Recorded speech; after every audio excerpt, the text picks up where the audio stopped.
As the best-selling video game in the history of video games that isn't Minecraft, Grand Theft Auto V has enjoyed such massive popularity thanks to its combination of a rich, explorable world, gripping drama, and of course, totally unhinged mayhem. My job, my score, get your own! Quite. And the rest of the GTA games have been no slouches in these stakes either, making the Grand Theft Auto series simultaneously the market leader in gritty crime action and one of the most strange and ridiculous franchises in video game history. It's just that most of the time you need to dig into the side missions to find the truly weird stuff. Shoot me, human. I just did. Quite. Don't believe us? Check out these 7 weirdest side missions from throughout Grand Theft Auto history, then consider trusting us more in future, then subscribe for more videos like this on Outside Xbox. We don't have to worry about a thing. Once we sell the coke, we can pay off the feds and handle anything the Mendez brothers throw at us. Listen, I got a buyer. Let's go see him. 2006's GTA Vice City Stories was a prequel to Vice City, set a couple of years beforehand, in which you play as Victor Vance, older brother of Lance, who comes to a sticky end in the later game thanks to a drug deal gone wrong. I think we have a deal, my friend. Oh, shit! R.I.P.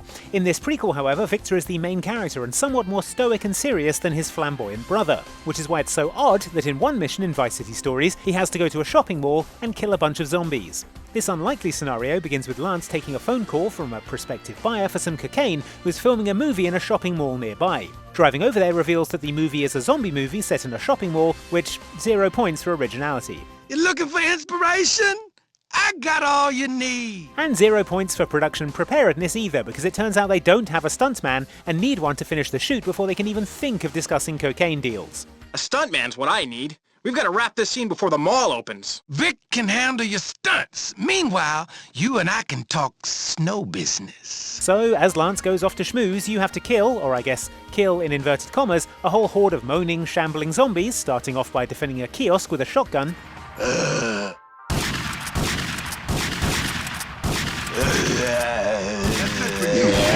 And then a record store with a katana. Knock him on his ass! Throughout all this, you have to keep your gore meter filled, because if it drops too low, the mission fails, as I'm sure any zombie movie director will tell you. That's a wrap! Anyway, past these 2 challenges and the mission is complete, although let's hope all the zombie makeup covers these guys' ears, because Lance is talking very loudly about cocaine in front of all the extras. We got the deal. We're made for life. Let's go pick up the yayo. This is why we're the main character. Hail, fellow. Well met. Namaste. Peace. Carl, my brother. Hey, Truth, where you at? Just checking that you were no longer on government business. Do you remember the bit in John Singleton's seminal 1991 hit film Boys in the Hood, where Cuba Gooding Jr. breaks into Area 51 and steals a jetpack and then flies around on it for ages? No? That's because it would be an utterly wild thing to have in a crime drama about life in South Central Los Angeles. And yet it's also something you can absolutely do in Grand Theft Auto San Andreas if you do the mission called Black Project, given to you by an elderly hippie called The Truth, who, I'm not 100% positive, but I think might be partial to marijuana cigarettes. Everything is transient. Whoa, man. I'm passing through life same as every man. He asks you to break into the GTA San Andreas equivalent of Area 51, which is called Area 69, because GTA has the sense of humour of a frat boy with a head injury, and retrieve a mysterious secret known as the Black Project from within. Breaking into a maximum security military black site is of course no easy task, and you'll need to kill a bunch of soldiers, sneak in through a vent, deactivate the base's external security systems, kill a bunch more soldiers, and finally take the world's largest keycard from a terrified scientist. Please, no more violence. Take my pass card and go. Nanoscale particle management. This gives you access to the fabled Black Project, which turns out to be an experimental $60 million jetpack, which is lucky because that's exactly what you need to get out of here.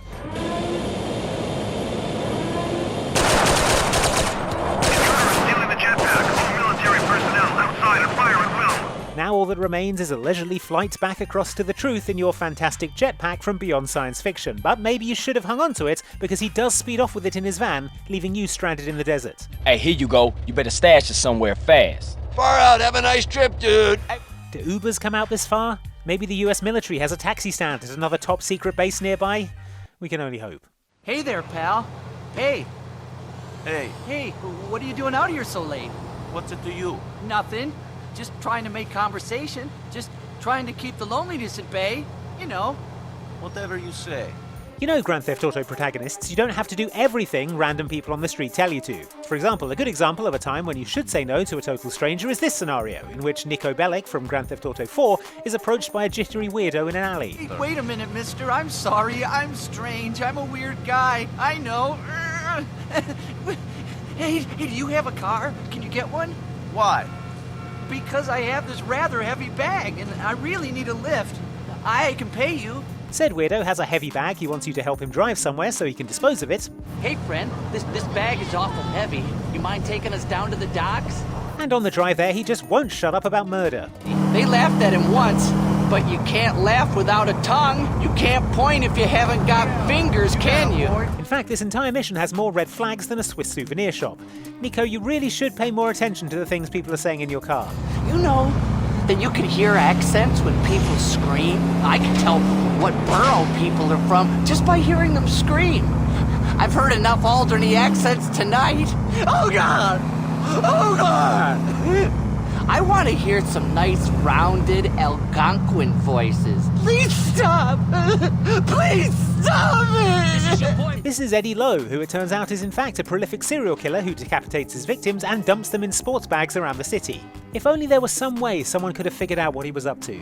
We're all the same under those layers of hair and skin and fat. Everyone's got the same rotten livers and black hearts underneath it all. Nico, what's it going to take for you to realise that this guy is up to no good? Him trying to kill you with a hunting knife? Come here!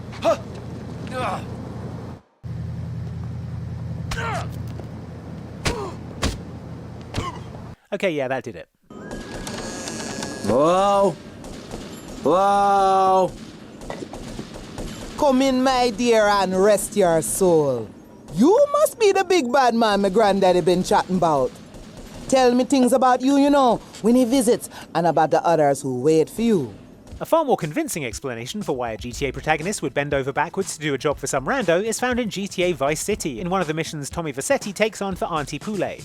Tommy initially seems skeptical about helping this Haitian matriarch, but a big swig of her mysterious tea seems to banish all his misgivings. Now be a good boy, Tommy, and go and get the powders for Auntie Poulet. Yeah, sure. Even when he actually goes on the mission and gets a 5-star wanted level trying to retrieve her vaguely non-specific powders.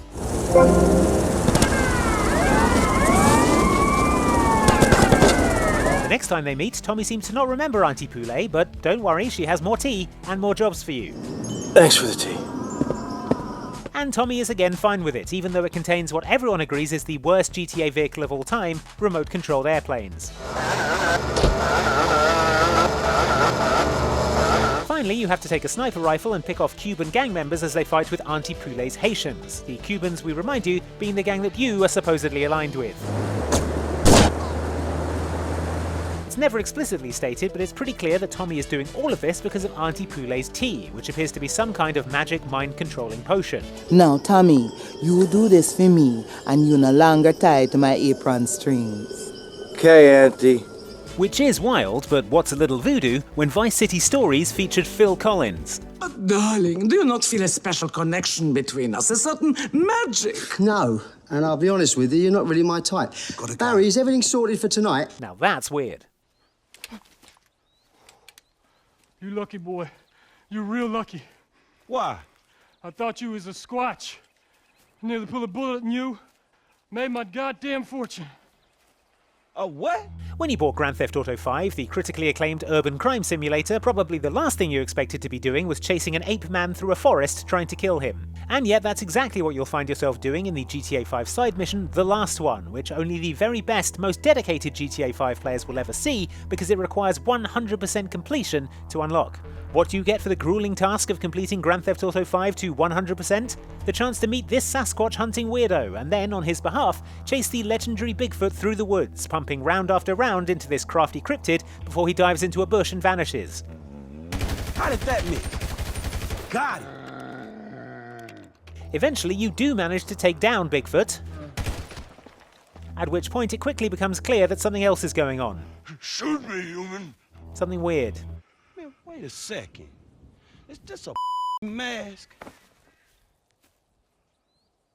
Make it stop, human. This better not be a sex thing.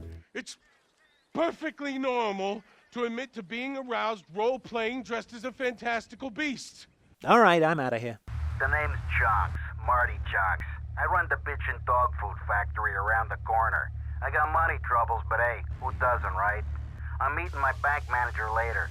He's a crooked bastard that keeps bumping up the loan repayment so he can cut a slice.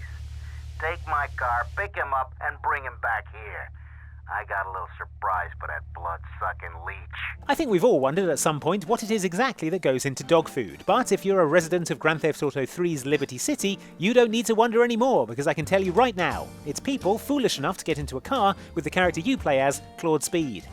Get your hands off me, That's because in this deeply weird series of side missions, Claude is doing the dirty work of the improbably named Marty Chonks, the owner of the bitchin' dog food company, who has a novel approach to his money issues, turning people who are causing problems into dog food. These people include his bank manager, some criminals trying to extort him, and even his own wife. My wife has an insurance policy, and all she's ever been to me is a hole in my pocket. How can such a criminal mastermind ever be taken down, you might be wondering, to which the answer is deciding to meet a professional rival outside his dog food factory. Big mistake. I need more time to get your money, but if you just step into my office... It's far too late for that, Marty. You had your chance, but now I'm taking over the business. Still, I'm sure the dogs of Liberty City will be very happy with this outcome. Dinner's on, doggies. Extra chonky. They rigged the vote. I saw the ballots. It's a lie. It's democracy at work, amigo. Democracy can suck my fatty. Democracy only works when it lets intelligent people do what they want. This is tyranny by morons.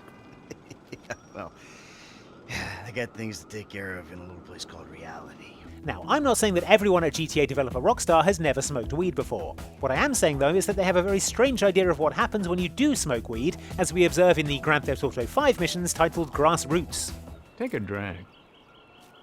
No, I don't smoke it anymore. It interferes with the speed. It's really good weed. All right, give it here. In these missions, the protagonists come into contact with Barry, a marijuana legalization activist who encourages them to take a puff of that kind herb to bring them around to his way of thinking. Unfortunately for our heroes, this leads to absolutely mind-wrecking hallucinations that you then have to slaughter in waves. These appear as aliens for Michael,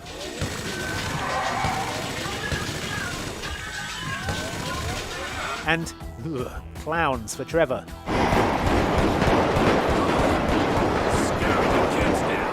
I wonder what Franklin will see.